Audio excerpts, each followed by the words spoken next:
Hey! Magandang umaga po sa inyong lahat. Tayo ngayon ay nasa atin ang ikatlong video para sa linggong ito. At ating ipagpapatuloy ang ating topic about linear inequality in two variables. Okay, so ito ito yung naging topic natin para sa buong linggo na ito. We've talked about inequality.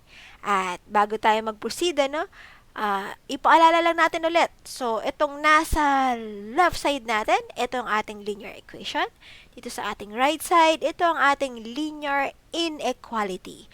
As you could see, halos pareho po sila, no? Ang difference lamang dito, here is our line. Yung points ng line na ito satisfies this equation. Okay, malinaw po yun, ano? Dito naman sa kabila, as you could see, ang symbol natin, less than or equal to.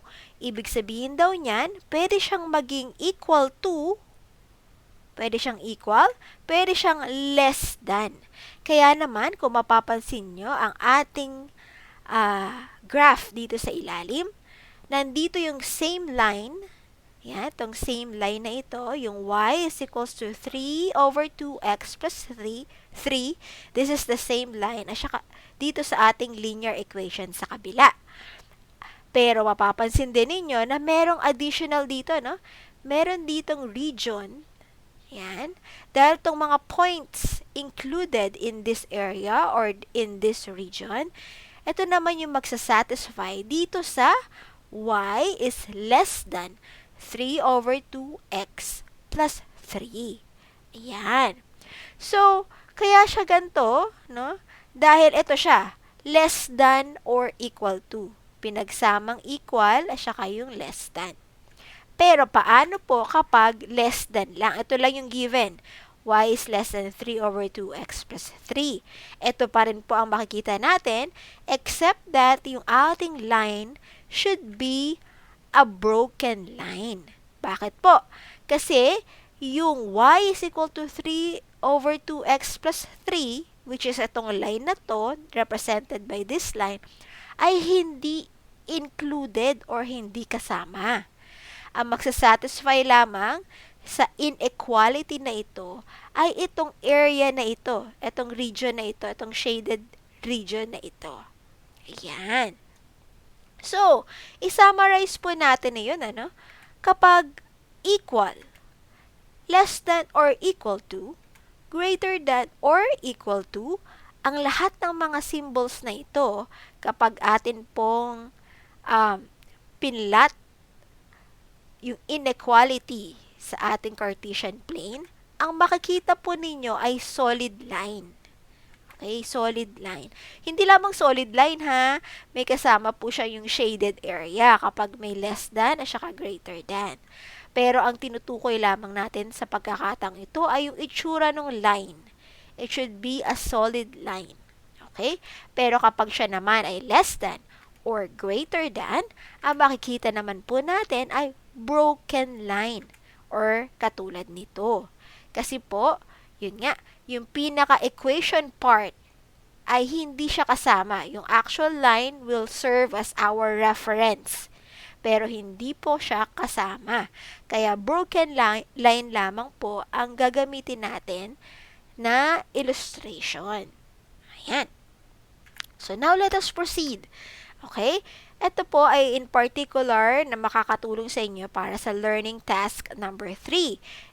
That so happens to be also our performance task for this week. So, for example, ang given ay yung inequality. Ayan, yung 2x plus y is less than 4. Kung mapapansin nyo, this is the same example dun sa ating module.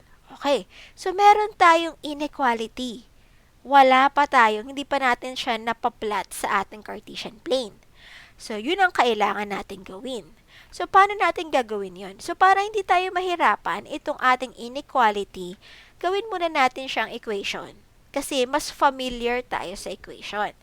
Okay, so ayan. So, yung less than, pinalitan ko muna ng equal sign. Okay, ayan. So, we have 2x plus y is equals to 4. Ang pinakamadaling paraan para ma-plot po ang line na ito, ay syempre, kailangan natin ng 2 points. 2 point lang naman, 2 points lang naman ang kailangan natin in order to form a line. At ang pinakamadaling 2 points na maiisip natin ay syempre yung mga intercepts o yung mga points na along the x-axis and the y-axis. So, para makuha natin yung ating y-intercept o yung point along the y-axis, kailangan x is equal to 0. Para makuha naman natin yung ating x-intercept o yung point along the x-axis, kailangan y is equal to 0. O, ganun lamang yun. I-substitute natin. So, given our equation, if x is equal to 0, ayan. So, palitan natin yung x ng 0. So, 2 times 0 is 0, kaya makakancel na siya. So, ang may iwan na lamang is 4. We have y is equals to 4. Ayan. So, from here, ang point natin ay 0, 4. Yun yung ating point. Ayan. So, ayun siya, no? So, sabi nga natin, kaya siya y-intercept kasi along the y-axis. Ayun yung ating point, 0, 4. Ayan naman. What if y is equal to 0? So, palitan lang natin yung y ng 0. Ayan, syempre, dahil 0 na to, alisin na natin siya. We'll have 2x is equal to 4. Para maiwan si x, let's divide both sides by 2. So, ang mangyayari ay we'll have x is equal to 2. Ayan, or x equals 2. Ayan. So, ang ating point, ang ating x-intercept ay 2, 0. Ayan. So, saan siya? Along the x-axis, ayun siya, 2, 0 yung ating point. Ang ating x-intercept ay 2. Ayan. So, we have 2 points. Pwede na natin siyang i-connect. At nagkaroon na tayo ng line. Okay, so this is the line that represents 2x plus y is equals to 4. Pero again, balik tayo sa given. Hindi naman to equation. Sabi less than. So, ang una natin gawin, less than. Ang line natin ay dapat, tama, broken line. 'Di ba? Kasi less than, hindi siya less than or equal to. Less than lang. Kaya, broken line. O hindi pa yan tapos. Kailangan natin i-identify yung region na magsasatisfy dito sa ating inequality. Ito bang region dito sa right side o itong region ba sa left side ng ating line? Para malaman natin, kailangan natin kumuha ng isang point. Testing natin, kuha tayo ng kahit anong point. Pinakamadali na is yung 0, 0. Yan, para hindi tayo mahirapan mag-substitute. Okay, so, ganito mangyayari ha, pag sinubstitute natin tong 0, 0 dito sa ating inequality, at siya ay naging true, ibig sabihin, itong region na to, ang ating sasaydan.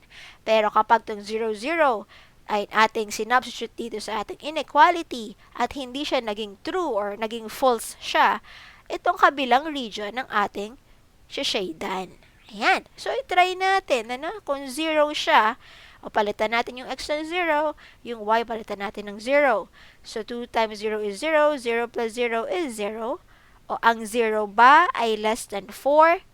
Tama. This is true. Therefore, ang area o ang region na isa-shade natin is this part. Ayan. So, again, anong ibig sabihin nito?